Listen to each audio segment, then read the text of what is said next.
wabarakatuh. Pada kesempatan ini saya akan mempresentasikan case report saya yang berjudul Peran Ortodontik dalam Mengurangi Resesi Gingiva. Pendahuluannya, perpindahan gigi di luar tulang alveolar merupakan risiko terjadinya kerusakan tulang yang mungkin disertai dengan resesi gingiva. Sebaliknya, pergerakan akar ke dalam proses alveolar dapat disertai dengan peningkatan level tulang marginal dan peningkatan resesi gingiva secara spontan. Menurut beberapa penulis, prognosis untuk cakupan akar resesi gingiva menggunakan intervensi bedah mukogingival berkolerasi dengan keparahan resesi dan posisi gigi yang mengalami resesi.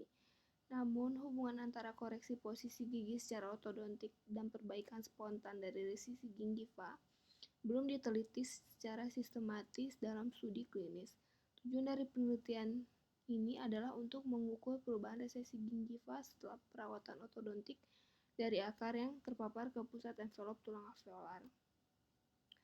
Metode dan material dari penelitian ini adalah dengan sampel 12 pasien dewasa, 9 perempuan dan 3 laki-laki, usia rata-rata 28 tahun dengan kisaran usia 22-41 tahun, dengan satu gigi insisifus rahang bawah yang menunjukkan resesi gingiva bukal atau lingual dan posisi akar di luar tulang alveolar. Pasien dirujuk untuk perawatan root ortodontik, koreksi sebelum operasi mukogingival. Terlepas dari resesi gigi insisifus yang telah dirawat, tidak ada pasien yang menunjukkan peradangan periodontal, tanda-tanda radiologis atau cacat yang terdeteksi secara klinis yang menunjukkan riwayat periodontitis pada masa lalu. Seluruh sampel diminta inform consent untuk berpartisipasi dalam penelitian ini. Ini merupakan gambaran dari beberapa sampel yang diteliti, di mana pada gambar A dan B, akar dari gigi insisifus sentral kiri mandibula diposisikan di luar tulang alveolar yang menunjukkan resesi gingiva.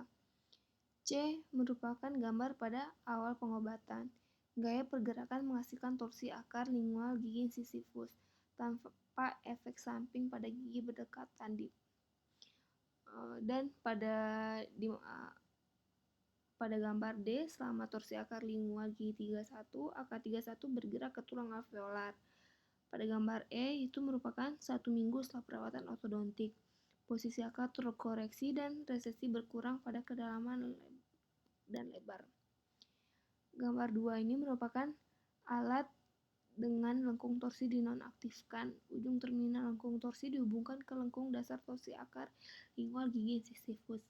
Lengkungan dasar diaktifkan untuk intrusi gigi insisifus untuk pergerakan ekstruksi. Kecenderungan untuk menggeser gigi insisifus selama torsi akar lingual dikendalikan dengan menggerakkan kembali lengkung dasar distal ke geraham.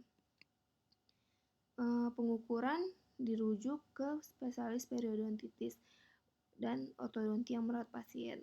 Pengukuran lebar dan kedalaman resesi diteliti dibuat ke satuan 0,25 mm terdekat pada foto intraoral yang diperbesar dengan kualitas baik dan dikalibrasikan dengan nilai sebenarnya menggunakan lebar yang dinilai secara klinis lebar gigi insisifus rahang atas dan rahang bawah sebagai referensi.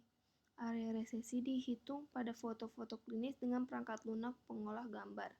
Pengukuran pada foto diulang setelah minimal 15 hari pada 12 pasien untuk menghindari kesalahan metode penghitungan. Pada hasilnya, diperoleh hasil yang sangat baik ditunjukkan ketika membandingkan 2 set pengukuran lengkap dengan koefisien korelasi antara kelas mulai dari 0,993 hingga 0,99. Plot band Altman mengungkapkan tidak ada kesalahan sistematis untuk pengukuran kedalaman lebar dan area resesi yang dilakukan.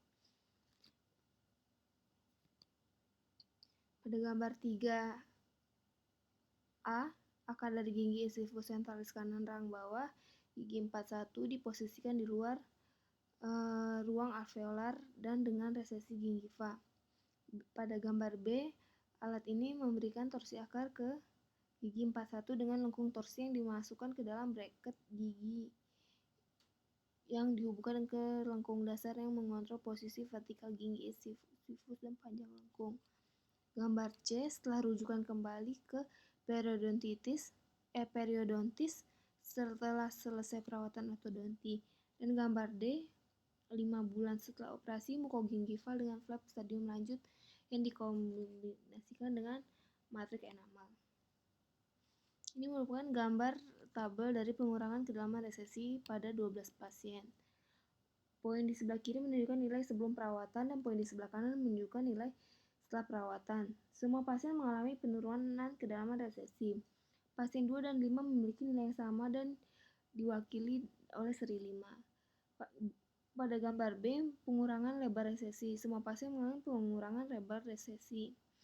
Sedangkan pada gambar C, pengurangan di daerah resesi sangat bervariasi, tetapi semua pasien menunjukkan peningkatan. Semua kasus dalam penelitian ini menunjukkan peningkatan spontan dari cakupan jaringan ikat, dan beberapa pasien bahkan tidak memerlukan intervensi bedah setelah perawatan ortodontik dengan perbaikan resesi secara spontan.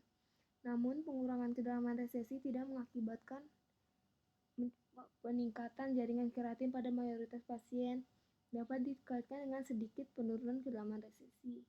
Kedalaman probing pocket adalah 1 mm baik sebelum dan sesudah perawatan ortodontik, yang menunjukkan bahwa ligamen periodontal bermigrasi secara koroner yang mengarah ke peningkatan tingkatan perlekatan klinis.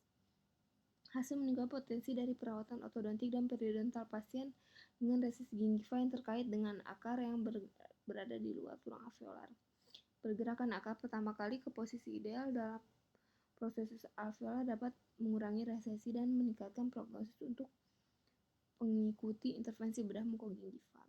Pengukuran dimensi resesi dilakukan pada foto intraoral yang diperbesar.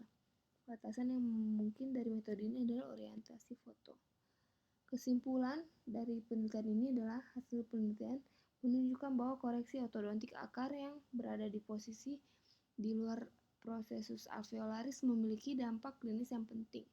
Posisi akar yang dikoreksi diikuti oleh berkurangnya resesi gingiva pada semua pasien dan memberikan lokasi bedah yang lebih baik untuk operasi plastik periodontal untuk sepenuhnya menutupi resesi. Sekian hasil presentasi saya. Assalamualaikum warahmatullahi wabarakatuh.